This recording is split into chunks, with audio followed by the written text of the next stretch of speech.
We're tracking temperatures back near the average highs, maybe just a tad bit above that as we head off into this afternoon. Temperatures going to continue to warm back up into the mid-50s across much of central Missouri, going to be peaking between 3 and 4 o'clock.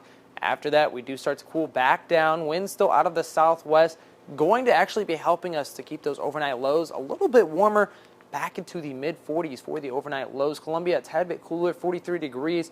Jefferson City is going to be sitting at 45, and down to the southwest, Lake of the Ozarks, 46 degrees. We are going to notice a little bit more cloud cover start to pull back in tonight. But right now we're under high pressure, which is going to keep us pretty nice. But if you look back to the west towards Colorado, you see a low pressure system. That'll slide back towards mid-Missouri as we start to head off into Tuesday afternoon. So looking pretty dry. Winds out of the southwest Monday and into Tuesday. Going to be some stronger gusts into Tuesday. Watching temperatures back into the upper 60s by Tuesday afternoon.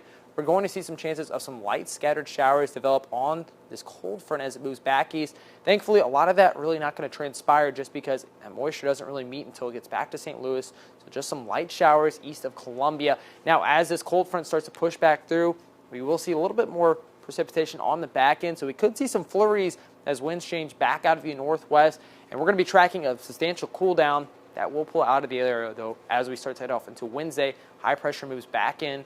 We're going to be tracking nicer conditions. But tomorrow, tracking plenty of stronger gusts. Going to track highs into the mid to upper 60s, 66 degrees in Columbia, Jefferson City 68, and Lake of the Ozarks 67 degrees. Looking pretty sunny into the afternoon hours, but those wind gusts up into the mid 30s. So if you have a light trash can, go ahead and move that inside the garage so you're not chasing it down the driveway.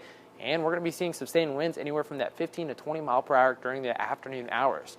Now, temperatures, like I said, going to take a substantial drop. Monday back to the mid-50s and into the upper 60s. But as soon as we get there, we fall right back down. You're going to track these temperatures continuing to cool down substantially as winds coming back from Canada cool us back down.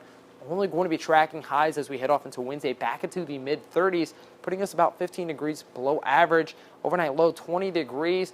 And we slowly start to warm back up, hitting our average mark as we head off into this upcoming weekend.